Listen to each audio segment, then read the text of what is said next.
Okay. Good? Whew. That took forever. Now the hard part is, what are we talking about? Hard part? Well, you wanted to talk about productivity? Yeah. Yeah, which is something I feel like Yeah. anybody struggles with, Yeah. or any creative person can struggle with. Yeah. And I feel guilty not being productive. And Yeah, no, same. I definitely have that same, Yeah. like, I feel like I'm like failing if I'm not doing something all the time, Yeah. but then it's hard to get motivated to do it. Well, one thing I was thinking about the other day, it's like, God, this is going to be, even when I was trying to formulate the idea of it, I was like, this is a trash comparison. But it's like, if you were stuck in the Amazon, right? Mm-hmm. And you knew the size of the Amazon. It's fucking thousands of miles, right? Yeah. I'm pretty sure it is. And it's like, every day you knew where there were basic things you had to do just to survive the day. Get a fire going, shelter, food, all those basic things. On top of that, you have to get out of the woods because you're trapped there for some reason, right? That, to me, that's what normal life feels like. Interesting. It's like, Okay. I have this grand mission, which is kind of, it's not concrete. It's basically follow your dreams, get all this shit done, blah, blah, blah. But the normal day-to-day bullshit gets in my way. Like work, obviously, everybody has to deal with it. I get it. But it's like familial shit, bills, all this stuff. And it just gets in the fucking way. And then the enormity of the larger goal and how far away you are from it, it's almost like if you were trapped in the Amazon, you would just be like, fuck this. I give up. I'm just going to stay where I'm at. I'm just going to keep the fire going. I'm just going to live in the Amazon now. I'm just going to, I live in the Amazon now. Yeah. Right, yeah. And that's what it fucking feels like. It's like, why? Yeah. It's, I think this is an interesting analogy because for some people, living in the Amazon would be quite an amazing experience. It would be beautiful. Yeah. Right? Yeah. And dangerous. ultimately, as shit, of course, yeah, you'd want to get out. Yeah. And then I guess the thing is, you want to get out so you can have the choice to come back. Part of it is that you're stuck, God. right? Yeah. The fact that is you're just stranded in the Amazon. That's an issue because you don't have a choice whether or not you can be there. Yeah. But to be able to like leave and then come back is a little bit different. But in that analogy, is like getting out of the Amazon something you want to do fast? Is something you're trying to do like really, really quickly? No, I think Like, because I feel like if this were beyond the analogy, if it were like you were stuck in the Amazon for however long, part of that experience would be like your time, the things you would tell about it, right, would be the being in the Amazon part. Yes. And like and the it would skills be a triumphant story if you made it and you got out and you were successful and you could go back whenever you. But the thing is, it's the basic needs thing, which is just, if everything was just, is this still recording? It should be. It's all the bullshit that you have to do just to maintain the shitty version of life. Like that.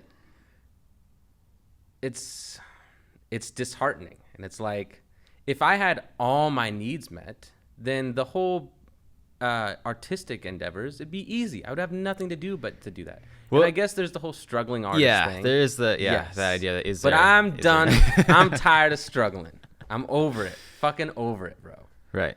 And especially, you guys are going to have a kid soon. And in my mind, my siblings, I don't have kids, but I have siblings who can't fucking do shit for themselves. They might as well still be babies. And so I think of them as like a burden of a reason why I need to get us. I'm like the leader of the pack that's stuck in the Amazon. I'm trying to get all of us out, but one of them keeps breaking his leg. The other one keeps pissing on the fire. And they're not only do I have to figure out ways to get them to get out, they're making it harder on themselves and all of us. Sure. Yeah. Yeah. And I think, well, talking about having a kid and things like that, or like it's struggling everyday life. I think something that I had thought about when I was like in my 20s in Seattle and stuff was the whole like make your life an art sort of kind of mind frame. And that's like that's kind of has its like basis in like Nietzsche's idea of like, you know, being this like poet warrior, kind of like the, you know, his gay science of like balancing the like logical and like planning versus the just like everyday creative sort of thing. And I think when I think of having a kid now, I think of that as like my next big project in certain ways. And I still have the projects that I do want to do. But you're also prepared for it, though. Yeah. It was definitely planned. Yeah, it wasn't just like it wasn't an unexpected thing. Which but when it is, it's a burden. Sure. Well, and life is that way too. Yeah. Like, and that's where I feel like I've always approached jobs I've had as like, and this is probably why I don't make a lot of money and I'm not like a very successful or like management whatever position. Is because I like jobs that I enjoy. Yeah. Like the job is such a big part of my life that I don't want that to get in the way of me living my life, which means working at jobs that I find enjoyable, fulfilling. But then how do you view the idea of making your art your job eventually? And see, that's. Do you not see that as feasible? Is that? No, I think I accept that like whatever happens is like gonna be okay. I'm always constantly trying, so whatever happens is going to be my fullest potential. But I think this goes back to a discussion we've had before, in that like my fallback plan is my regular life. Yeah. Right. Like, so I need to enjoy that. Before I reach like my fullest potential. And I think that's the source of my mental discomfort, which is I have to learn to be okay with just normal life. But normal life in my past experience has just sucked. Sure. Like everybody's broke, everybody's panicking, everybody's struggling to just get that bare minimum. And also, it goes back to what you said, is that your work is a big portion of your life. Yeah. And I think that's bullshit. There's a reason I think I've hit the pocket nice. I don't love my job, but I loathe it the least out of every other job I've had. Gotcha. Okay. It's still an annoyance and an inconvenience, and it pays too little. But I only work 4.5 to 5 hours a day, 7 if I'm really pushing it, but that's really, really pushing it. Gotcha. So I probably work maybe 30 hours a week, maybe. Is this 4 to 5 hours a day, 7 days a week? 7 days a week unless I get burnt out. And then if I get burnt out, then I'll take 2 days off in a row. But what's great about it is I take sporadic days off. I basically, which I think is how fucking life should work. You should work when you feel inclined to work. Obviously, you can't be lazy.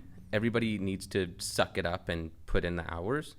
But doing anything at your own pace, I think, produces much better results. Right. So I think now we've kind of entered, like, there are 3 different things going on here. There's the personal survival, right, which would exist even in the natural state of the world, this Amazon situation. And then there is your personal, like, ambition, like what you want to achieve, and that differs for everybody. Right. Some people want to do great things or want to create these things, and some people are fine with like the consuming media or whatever like base thing they want to do.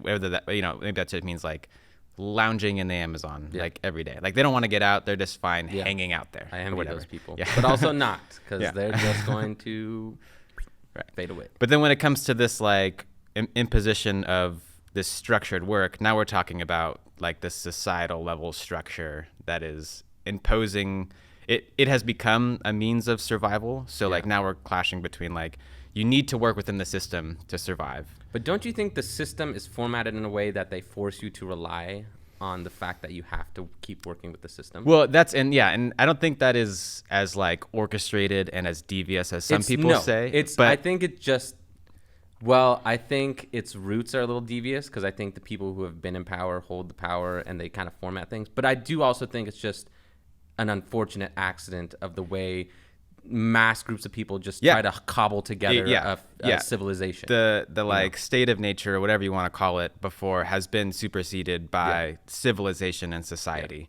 right? And the way this society is held together is by like the wage job and like people having to work a certain amount. And if people aren't doing that, then it all will start to fall apart. If everybody like kind of goes off and tries to live on their own, then, but see, one thing that makes me it's frustrating, because I am the source of all of my own unhappiness. It's like I feel like if you could just, there's a whole counting your blessings thing, and I am actually very blessed in comparison to many other parts of the world. Got electricity, a roof over my head, running clean water, family who loves me, all those things. My life overall is pretty great. But I think where my goals are and where I am into relation to my goals is always going to keep me unhappy. And even so, because the finish line for my goals is always going to move when I move. Right. So it's like that constant state of discontent. I had a previous point that I was going to get to. Oh, one thing that brings me, it just blows my mind. You see morons online, Right. who are millionaires. They found some way. I used to think I was a pretty smart guy. I've come to realize I'm a barely average intelligence. But if these morons can figure out a way to monetize whatever they do, I should be able to find a way to make that quote unquote internet money, which I think internet money is the best and most efficient way for a commoner to strike gold. It's like, because it brings your market from whatever population of your town is to the entire world that consumes media online. Yeah, it democratizes the like chain of supply and demand. Yes. Yeah. And I mean, that's why I'm working towards all of this shit. But I don't know. Yeah. I mean, I think I learned a while ago, probably maybe, I don't know, like when we were younger, when we were like going to school and stuff, I remember everybody thinking, and in school, thinking that like intelligence somehow equals success, right? Because in school, that's what basically the model is if you're smart enough, like you will succeed. And I don't think that translates to like just the structure and the reality of the real world. They got it wrong. It's really intelligence equals unhappiness.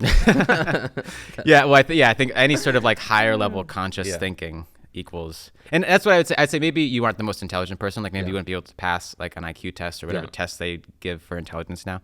But I think that you are a much more conscious person than most people in the world, and I think that is a source of your unhappiness. Yeah, and it's probably part of the reason that it, like, in a weird way, kind of holds you back in certain ways. And these quote unquote morons on the internet, right?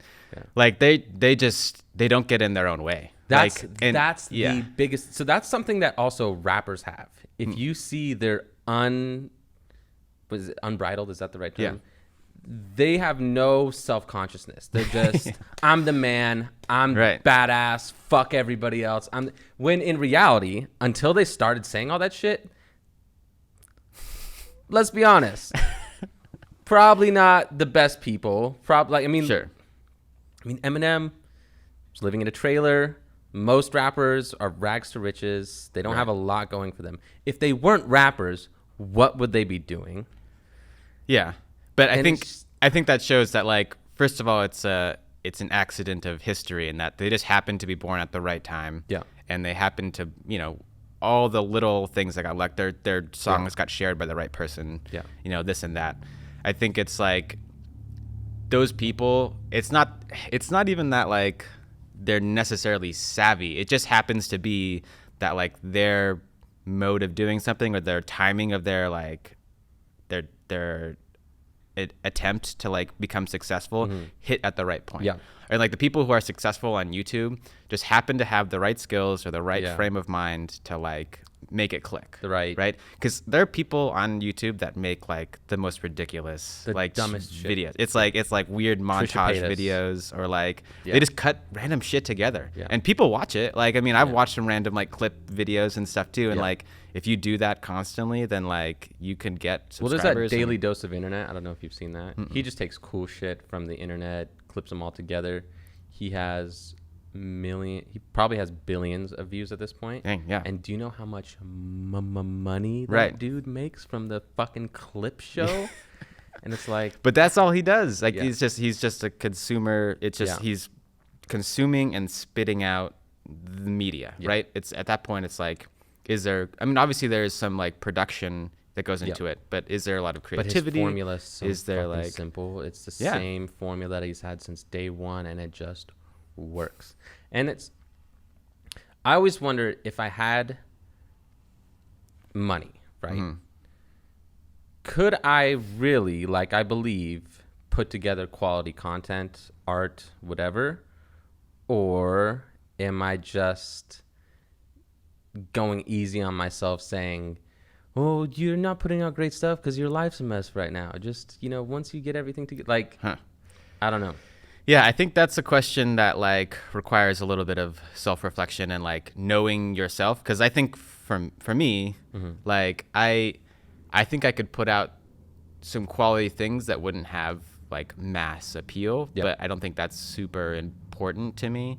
And I know that I work really slowly. I work really Do you slowly, think- and I work like on my own time Yeah. schedule. So Do you think you could put out better or more art more true to yourself if you were in a struggling position, or if you had a year's worth of everything paid off and you had nothing to do but just focus on doing the things you wanted to do?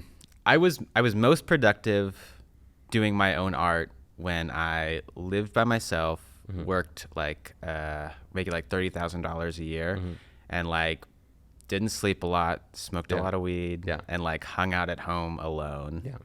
And I didn't eat very well that year, actually, either. And that got a lot of my creative stuff going. Yeah.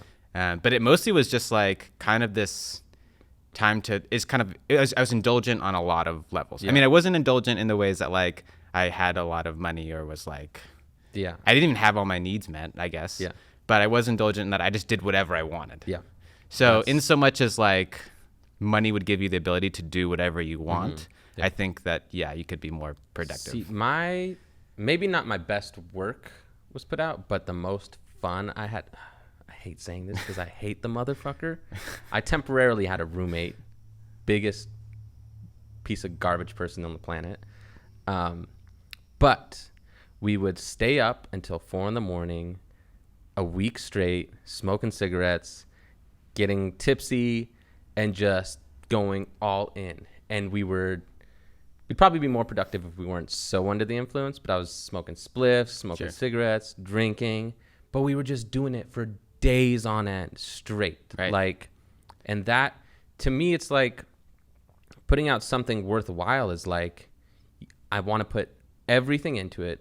I want to do it until it's done, and I don't want to think about anything else. Gotcha. And that's where like work is just fucking awful. And I get it. You got to pay the bills. But there's some people who get fucking ad reads on their YouTube page, get a $60,000 check for it. Yeah. It was like a 4-minute video, not even a 2-minute video.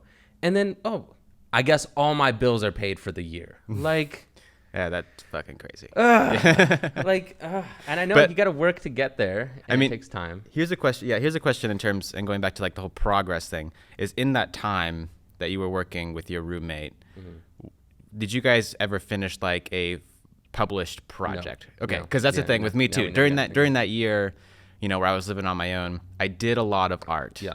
And I started a lot of like the habits that would like lead to projects, but in that year I never really finished a project. Yeah. And it was after that when I started working with other people and when I started like actually like structuring my work a little bit more. And in a way that sparked a lot of my creativity that year. But it was the subsequent years where I was able to actually get projects done. Yeah. And like that's when we did the zine. But and you other probably things like that. learned, like you said, that sparked all the habits. And Yeah. that was the most productive in the sense I learned so much Right. about the Yeah. software we were using, sure. structure, all that stuff. We never really put anything fully together. Yeah. But and also that's another thing. I'm best since grade school. I have always been stellar in group projects. Like I work best. I can lead in a group project. When I'm by myself, I have no one to bounce ideas off. I have no one to check. Is this a good idea? Is it a bad idea? How do you feel? Even if you tell me it's a bad idea and I still go, I think it's a good idea, at least I got to bounce it. When I'm by myself, I'm just stagnant. And my life has been such a mess. I haven't had my shit together that I haven't felt in the right position to bring people into my life and collaborate with those people. And that has also made me stagnant in my artistic endeavors. It's like it all goes back to being fucking trapped in the Amazon, trying to get a fire going and catch some fish and fucking try not to break any bones because then you're ultra fucked. Right. It's like, Yeah, and I think in terms of progress, and maybe this to connect it to the Amazon thing a little bit, is and every day you inch forward in right. Amazon. But I think beyond the everyday inching forward and like separate from the like working out type progress, which is slow and incremental, in terms of creative and life, I think this is a part of like making your life an art in some way, is having projects, like larger projects that like you can work at, finish, and then move on toward that bigger goal, right? So it's like maybe your first step in the Amazon is like making sure you understand how to build a fire, finding a water source, blah, blah, blah. get enough supplies to make the next big leap, which is like get to high ground, right? First, find the water supply, establish food, whatever. That's the first project. Next project, once you got enough supplies, leave that base camp, go to high ground. Yeah. You know what I mean? But see, that's what this studio space feels like. It feels like the first, but that's what's so aggravating is that this is taken. It doesn't look like anything right now. It looks like a fucking garage with stuff in it, right? Yeah. And I've dropped like $6,000 so far. Fucking TVs, tables, carpets, rent, like all this stuff. And it's still 50% of the way there. And it's like the Amazon thing, you're inching forward, but you have no idea how many more miles you have. You to don't, go. yeah. You have no idea. Yeah. And it's frustrating because I feel like if I could just get the studio to where it needs to be, then the real fun can start. The real collaboration, the projects, all that stuff. Right. But sometimes I feel like the studio and this project for you is like you trying to gather enough supplies to make a straight shot out of the forest. Yes. You know? That is exactly what And, it is. and, Yes. and I think you gotta like you gotta have that goal in mind, right? Yeah. But you also have to like make progress along the way Yes. because, you know, and this is a step toward it. This is awesome. This is the Yeah. first podcast, which Nice. is Yeah. cool. But in my mind, what I'm thinking is like the lighting is crap. We got crap cameras. It's Sure. echoey in here. Yeah. Like fucking shadows on the wall. Like there's a trillion things, and I love it because this is super fun. But goddamn, how cool would it be if this place just looked stellar? And it'll get And- there. You yeah. know, it'll happen. And that was the thing with when working on the zine with you know, Vernon and Sam was like the first issue was like cobbled together, and it was in a format that we were experimenting with and like was really random. Yeah. And like we just made it happen, right? And it was nice that we all worked pretty casually together. But it was also hard to coordinate. Like coordinating with more people takes a lot more like time and like scheduling and stuff. But that first one was great. It had really good content. It just wasn't as like clean and nice as we wanted it to be. And something that's nice with like a podcast too is that you will get to see your progress the more that you do, I think. And But like, it's like what I was talking to you and Clem about the other day. There's so many parallels between finances, working out, and finances, physical fitness, and your overall life. Like changes in physical fitness, they're so gradual. They take forever. Yeah. And you could be putting in hardcore effort every single day, and you're still not going to receive results for probably a couple months. And that is frustrating to me. And that's kind of what normal life feels like. You're putting in all this effort every day. You're going to work. You're showing up to the studio to try to do some kind of art every single day. But the bills don't get any smaller. You're not putting out anything artistically yet. And it's like when you're working out and you're putting all this effort, I'm still in this shitty body. Right. Like it's not going to be a great body for like 6 months to a year. And that's my biggest problem is how do you just be okay with the way things are now and know that they're going to get better as long as you put in the effort. I know that. Yeah. But it's hard to live that, you know? Yeah, and the physical fitness thing is hard, I think, because like for most people, and I think a measure for most people is like how they look, right? Or how they feel. But I think how they look is But like those a are pretty connected too. And I think that it's going to be harder because as you get older, your body is going to change, and it's going to be harder to change your body. Yes. And like again, it is necessarily incremental in a way that working on projects, like you never get to like, you can reach a goal, right? But then the progress up to that goal and the progress after is still the same. Because when you finish a project, you can like put a lot of work into it, get the project done, get it published, and then afterward it's like a break, right? It's like you did the big project, now you can kind of like just kind of soak it in and like feel good about that for a little while. And then you gotta dive into start the the new next one. thing. Yeah. But with working out, it's just you have to constantly be forever. doing it. There's no like, oh, I'm going to work really hard up into a point and then like take a break. You know what I mean? And but that goes back into you have to make it a lifestyle. And but it's like you said, the older you get, the harder it's going to be. But I'm 27 and I've never been happy with my body. So if I'm not able to do it now, because 27, that's probably the definition of peak for men, like physically. Could be, yeah. I mean, some people say it gets into the mid 30s and whatnot, maybe even 40. But like, right, 27 is like the absolute, you're Sure, at your yeah. best, right? My goal was always to establish a good routine and like healthy routine and physical exercise before I was 30, because I feel like Yeah. after that point, whatever routine you've got's gonna stick pretty well, hard. that's another question I have. And I It's mean, like, it's different for everybody, but Yeah. I think do you think my brother's 25 and getting him to change anything in his life is the most difficult thing? And it's like how it's so much easier to learn a new language when you're a kid. Yeah. And it's because your brain is so much more malleable.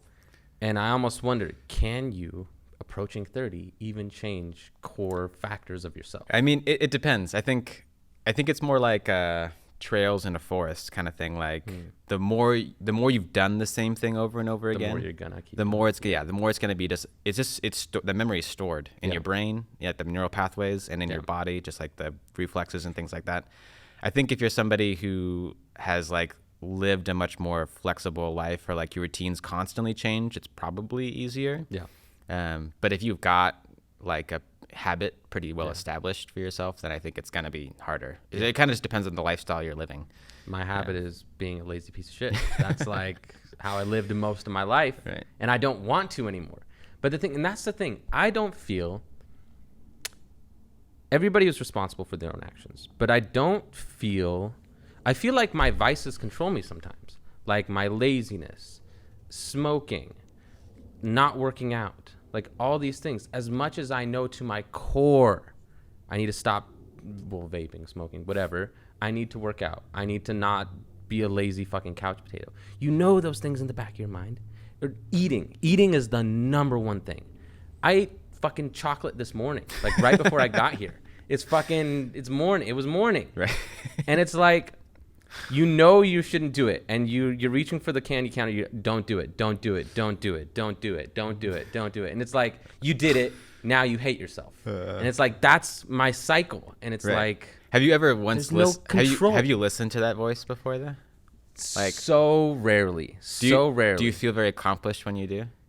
Or do you feel like what, like I should have had that chocolate? No, Or I've never felt I should have had to do it, but it doesn't like go away probably till I go to bed. Like I'm always, it's like chocolate. Gotcha. It's like it stays, and it's just me fighting it the whole time. Right.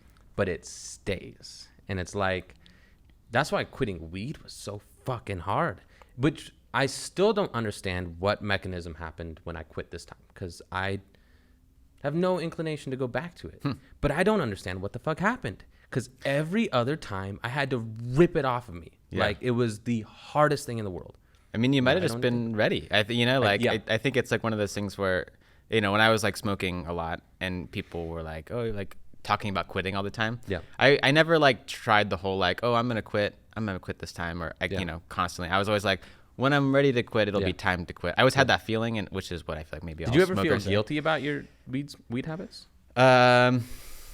Not really. How Catholic were you raised? Huh? How Catholic? Oh, were you I raised? was hella Catholic. I have so much Catholic guilt about existing. Like fucking, Yes. I'm guilty about everything. I'm guilty. I'm guilty about a lot of things I do, but not really about like smoking, drinking only when it was like dangerous to me or others, I guess. Yeah. Like when I like blacked out or whatever. But like, to me, the reason I always felt guilty about smoking is because it felt like I was shooting myself in the foot. I was and always will be my own worst enemy, getting in my own way. But it always felt like smoking all day, smoking right when I wake, like before I fucking go to the bathroom, fucking smoke weed, like vape pen, like vaping weed, whatever. Just like wake up, weed. And it's like, then I start the day groggy, stay groggy the whole day, stay lazy, unmotivated. And the shitty thing is, I thought a lot of my vices would go away after I quit, like my overeating habits, my sleep problems, lack of motivation to work out. No, I'm just shitty. Like that's just, or maybe the weed made those habits concrete and now I'm stuck with them. But I was like, oh, I'm going to quit weed and I'm going to be so ambitious. Blah. No, I still suck. Like I'm still, and I fight that all the time. And I get in grooves where I do so well and then I crash and fucking revert so hard. And this is, I'm going to stop in a second. This is why I wanted to bring up the idea of progress, because somebody said, I think it was a producer or a rapper, Somebody said most people stop at 80% of their goal. They get so close, and then they go, and then they just let it wash again, like wash away. And it's like, that's what I feel like. I have these waves of motivation where I go so hard, then I dip back. Then I go hard and I dip back. But they're mirrors of themselves. So the dip back always cancels out any fucking progress I've made. And that's the most frustrating aspect of my life. So as I've worked on things and as I've just kind of monitored my own mental health, I noticed similar waves. I don't know if you're talking about mental health or productivity. Both. Yeah. So like I've started to kind of track them to the point where like I recognize, and they don't always happen the same time increments, but like I recognize like at a certain point I'll like really want to do stuff and like really want to be active and be productive and like just kind of run at it, and then like it'll just fall. Yeah, it'll like kind of fall off after that. And in tracking it, I've been able to like I feel like it lessens the impact, because usually when I go down, I'll start to like really question. I'll have this like crisis of like confidence, or like this like existential like crisis moment where I'm like, oh, it's all meaningless and like anything. like what am I doing? I'm such a failure and all this stuff. Yeah. But once I noticed that it happened a bunch, I was able to just be like, oh, this is part of my down cycle. Like I'm just kind of heading down. And like that's kind of what meditation is. Yeah, like, just kind of watching it happen. Watching yourself. Without the pressure of like, oh, what does this mean? You know, on the big scale. And I think knowing those things about yourself helps you like plan your productivity a little bit more, and lessens the impact of every drop. Yeah. Because you're not constantly trying to fight it as much as like, all right, like I've just noticed at this time I just need to kind of be away from people. You know, like I'm no longer into being around people, and like I'm not gonna really be productive for the next week, and like I just gotta ride this out, and then like hope that it keeps coming back up. And I think people who are like successful in like the very driven way, like people like, you know, a lot of rappers like Kendrick or anybody, is they're just people, I don't know if they have downs, they somehow feed off them in some way, but they just like push, like they just like constantly trying to work all the time. What do you think about people like The Rock or Kevin Hart? I don't know if you know much about them. I don't know much about them. They're fucking badasses. Really? They just push. Every day's a grind. Every day I get something done. Forward movement, always like, and that's what I'm wondering. But I feel like they find that very gratifying. Like that in some way gives them energy. Also, it was probably just as hard for them at the beginning. And then once they got the momentum, it's easier to keep that momentum. It's like getting in shape. It's hard to get in shape, but it's not super hard to maintain it once you've been doing it forever. Right. Yeah, and I would bet if you talk to either of them or anybody who has that sort of mindset, is those are the people who have like a code or a philosophy about the way they live their life. And that's what I think might be one of the sources of all my problems is there's no structure to anything. There's no code I follow. There's no, it's just, I'm blindly walking into everything I do. Right. Well, and that's problematic. So, and it kind of goes back to the like how conscious you are sort of thing, because I think the more you question, the more you're like kind of self-conscious and skeptical about reality and the way things work, the more like you never really find any footing. Because I think the secret is, and like this is why people get frustrated, because the worst people have power and the worst people are effective at like getting more power and like building themselves up, is like those people believe they know a truth about the world, right? Even if it's like that's completely wrong, even if it's like so misguided. The way I view religious people, it's like they think they have all the answers, which is God, Christ, whatever, and they live their lives so swimmingly. Like, and it's they're just content. Like everything, all the puzzle pieces fit for them. Kanye did say something that I thought was amazing. It's like he said when he was reborn or whatever into Christianity or whatever, he said, before I was insecure, I had all of these crazy fears. I'm a public person. I was scared of everything. And he says, when I found God, I was only ever scared of one thing then, and that was him. I just wanted to be approved by him. And he said it gave him a fearlessness that he's never had ever. Wow. And that's like, whoa.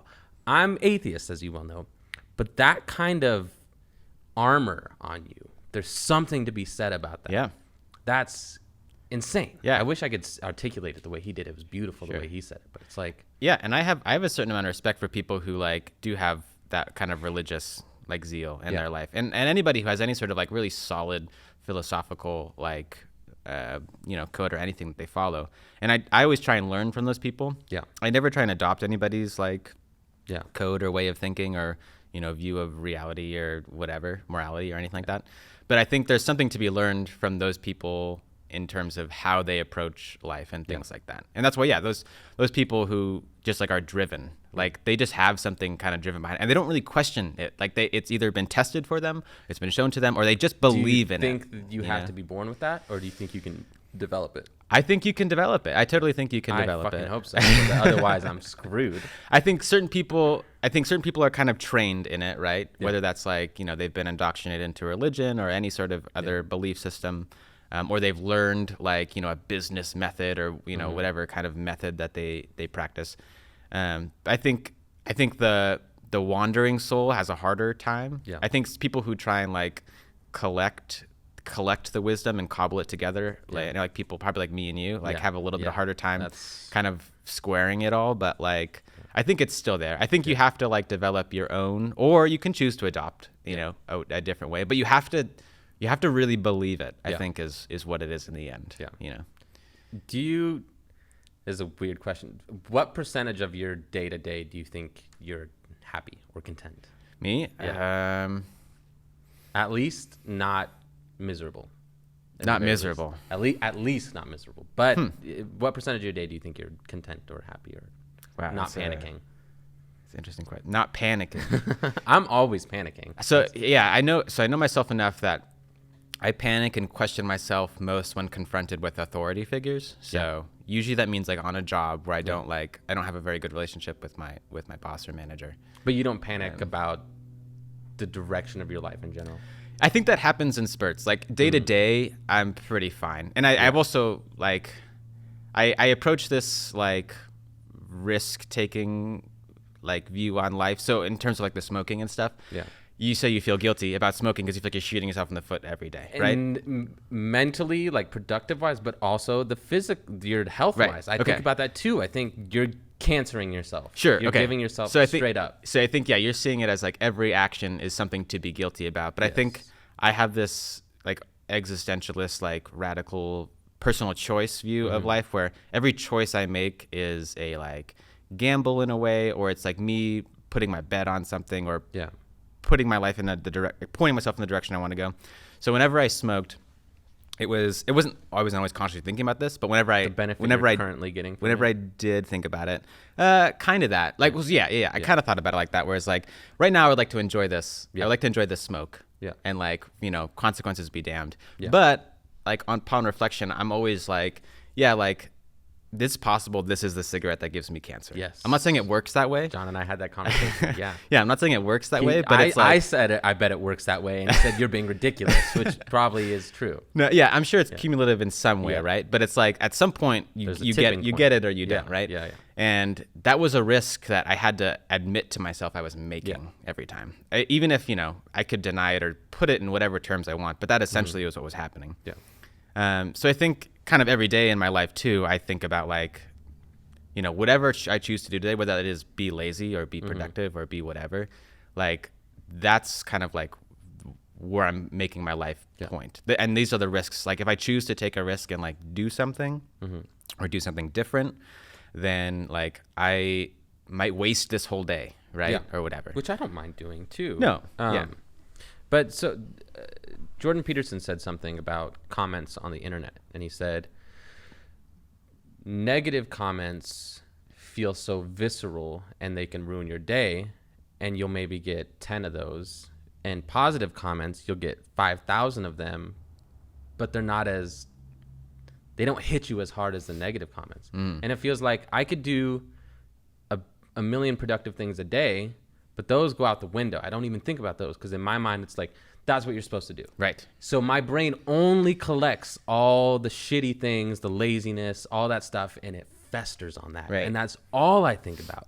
And then that creates this low self-esteem. You're a loser. You're fucking lazy. All this shit.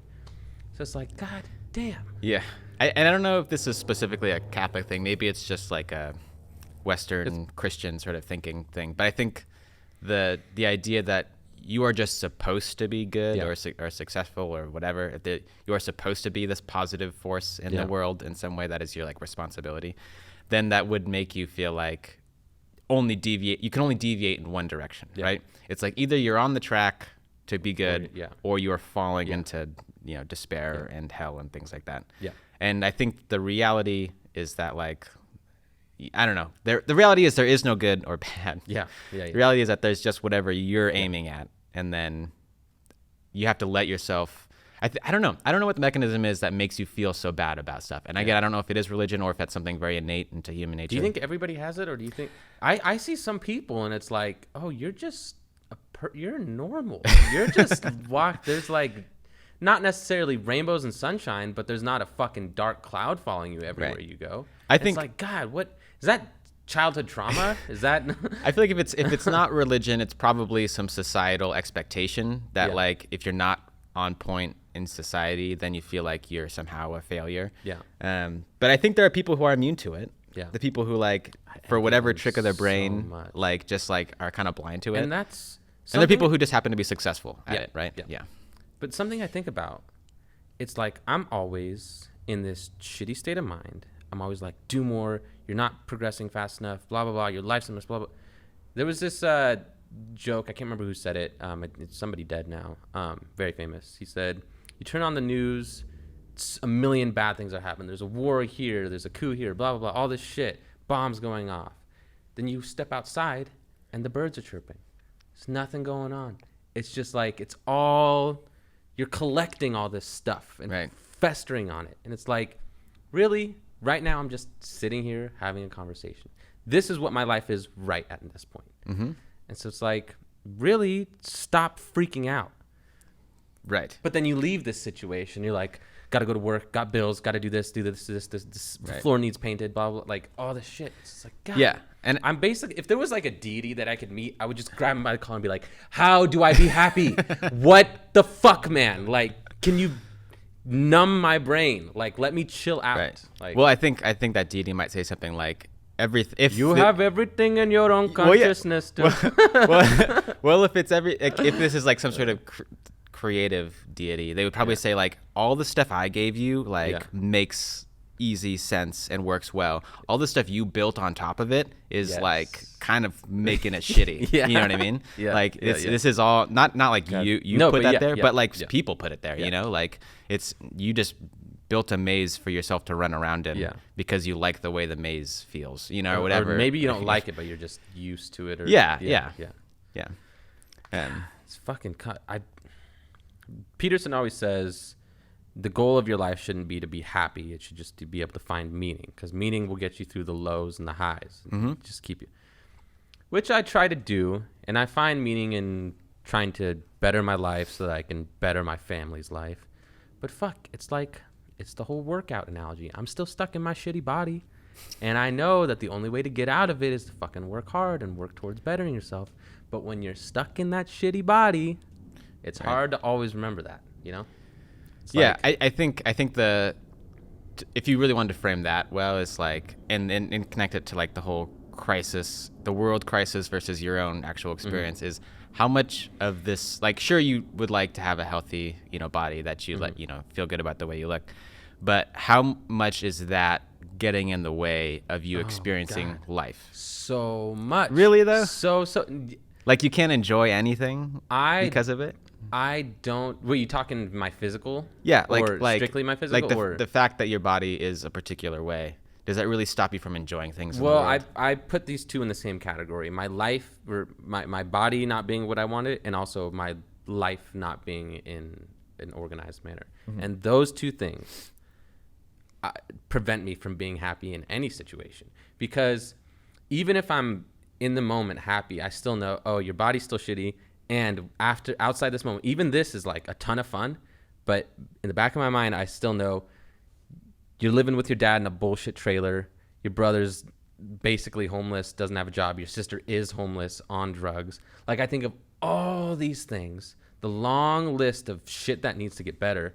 So I think in my mind, you don't get to be happy yet, because you still have all this shit to figure out, which is a never-ending cycle of never allowing yourself to be happy because, like we said earlier, the goalpost always moves, Right. and so you're never there. So it's like, I'm doomed to never be happy. And I know that's a self-defeating mechanism that I'm setting in place in my own mind. But this goes back to the question, when you're at this age, can you really change anything about yourself? Yeah. You're making me think. So I was just thinking of this weird quirk in my own kind of thinking that I've encountered a lot in my life, where there are times when my ability to choose things has just been taken away from me, or like, I've somehow been like bedridden, or like, like I just can't change my job, or I can't quit my job, or I can't do something that gives me this like profound sense of relief. And like, I don't know if I don't think it's super healthy, but like, I think it's just this idea that like, oh, if I'm not able to do it, I don't even get the chance to choose that, and if I can't choose it, then it's not my fault. Right. I think it kind of takes this burden off of me of like, oh, well, I'm just stuck here. And like, I don't get to be productive today. I don't even get the choice to want to be productive today for whatever reason. Yeah. It's like, it's kind of freeing a little bit. And I think it's dangerous in some respects, because you could start to feel like, use it as a crutch, maybe. Yeah, like you just say like, well, I just can't be successful at all. So what's the point of even trying? Yeah. I'm just gonna dick around for the rest of whenever. Yeah. And that's the opposite of that is probably another source of my great happiness. Is like there's the chance you might win the lottery. Just keep paying those, keep buying them. You never know. You could win. Yeah, but I think it's a lottery. I think it is. I think you need a dose of that, of like accepting that you don't get to choose everything, but then the positive force, that the very like human aspect, I think, is the taking advantage of the choices and opportunities you do have. Yeah. And I think that's super important. Yeah. Just as a way to end with the conversation, because I do have to go pretty soon. Yeah. No. But maybe we can bring it back to the Amazon thing once more. So if we're talking about the Amazon as this analogy and wanting to leave the Amazon as like this goal, I was just kind of thinking about how if you leave the Amazon, right, you're kind of leaving this natural state of the world. Like, let's say you were in the Amazon so long, you were able to like live a pretty Hatchet. Wow. Like live like a very like. I based most of my life on the book Hatchet. Okay. I'm gonna get the tattoo. Like, I've never read. You've never read. It's basically exactly. He gets into a plane crash. His pilot has a heart attack. They crash into the woods, into this random ass part. He's panicked. He has to cobble all this shit together to basic fire, roof over his head, blah, blah, blah. And then it gets to the point, he's there for so long, he gets rescued. He was so used to it, he just goes back and he just chooses to live there. Right. Yeah. Yeah. So like, if you were able to like basically live for yourself and like get this really fulfilling life out of being able to like survive, and then you get to the edge of the Amazon and you see just society waiting for you. Yeah. And you had the choice to re-enter society, or like go and live this life where the birds are chirping, right? There's no war or whatever, or like go back to whatever 9 to 5 or whatever there is. And I don't think it has to be either or, right? No. I think that maybe just puts it in like a perspective of what is it really that you're. But do you think there's aiming for? It feels like there's a real difference between being trapped there and having the option to stay. Yeah, and again, it's that choice thing for sure. I think like being able to choose when to go where, and I think obviously the like Nietzschean gay science would be to find the wilderness and creativity in the structured societal world. Yeah, right. I think that's figure out a way to make this world work to your nature. And see, the thing is, I feel like we all know the answers to any of these questions, which it's like, just find happiness in the now, be okay with where you're at, and understand that just effort and time will get you where you want to be. But that's easier said than done. Yeah, and I don't think it's not as much of a resignation as what you just said. It's not just like, look at the positives. Life is fine. Like I don't think it's like that. I think it's like find something that gives you life and like help grow it. In whatever way you can. See, and I know you got to get out of here, but the one thing, and you know me, so the thing if it was just me, I wouldn't be so freaked out. But my siblings keep adding more and more human beings to this planet every year, and they don't have their shit together. They have drug addictions, and they haven't had jobs in years, And my dad is just aging beyond belief. Like stress levels are just like like compressing him. Like he's probably physically shorter because he's so fucking stressed out. Like he's having heart problems and all this stuff. He's 48. That's not a fucking. That's not that old. That's not super young, but it's not old. It's not old. And he is dying a slow death because my siblings are just fucking. They're shooting everyone in the foot. They're shooting themselves in the foot. They're shooting their kids in the foot. They're shooting me and my dad, family. And it's like, yeah, I'm just trying to figure out. And this is a way longer question than we have time for, but it's like, how the fuck do you fix this problem? It's so multifaceted. There's so many aspects to it. And you're dealing with human beings that have their own vices and stubbornness. Right. And it's like, God, how do you put all these... There's a trillion fires that need to put out, and they're starting more. Right. It's like... I think in short, it's kind of what we're seeing right now. And it's basically there are two approaches to this, as a solution. Is one approach is like, these are all just people that get to live whatever life they want, even if it's a dumpster fire of a life, right? And that's the kind of like individual resignation of like, everybody gets the right to choose their own life, and their consequences are their problem. But what if it becomes other people's problems? Right. Yeah. And then it's like their children. So then, and when you start, if you pick just the individualist route, then your choices you have two choices, right? It's either to like get this person away from everybody, or to somehow like basically end this life for the sake of others, or to like separate these people, right? Which are both tactics that history has tried. And then the other solution is the structural solution, which requires cooperation by everybody. So it's like, how do we set up a system that helps minimize this issue? What's fucking frustrating about my family, and we probably should have ended on the Amazon note because that wrapped shit up so good. But I always have this shit on my mind. It's like, if my siblings fucking went from starting fire after fire after fire, if they went from that to all of us working together to actively stomp out the fires, we would fucking shoot so far forward in terms of progress in our lives. Right. But they're so... I'm treating you as a therapist right now. But goddamn, it's frustrating. Anyway, I know that's too deep a topic to get into. We could go on for that. Yeah. But goddamn. I was praying that wouldn't happen the whole time. Well, this was a great first podcast. Yeah, it was really pretty good. Happy. And see, this genuinely, I was thinking of names for a podcast and whatnot, because I feel like Magnolia House is going to be the overarching one that we all collaborate on. But I was thinking of what my personal one would be. And it'd be something, it's a little too on the nose, but like therapy with friends or something like that. Because if it genuinely, I tell most of my friends of this because I only have close friends. I don't have any like loose friends. But it's like anytime I sit down and chat and have real conversations with my friends, it's like a weight is lifted. Like every time. These conversations, hanging out with Clementine, good talks with John, Will, it's just like it really aligns a lot of things in disarray in my mind. I think that's the power of like just real talk, dude. Honestly, like just like to feel like you're not the only one. Yeah. Like this isn't just a problem you spin yourself in circles. I'm not the only one fucking. Yeah. Yeah. But, and that's what friends are for. Share the burden and stuff. That's what friends are for. Well, that was a good talk. Right. Good podcast. Cool. Perfect first podcast. Do this again sometime. Yeah.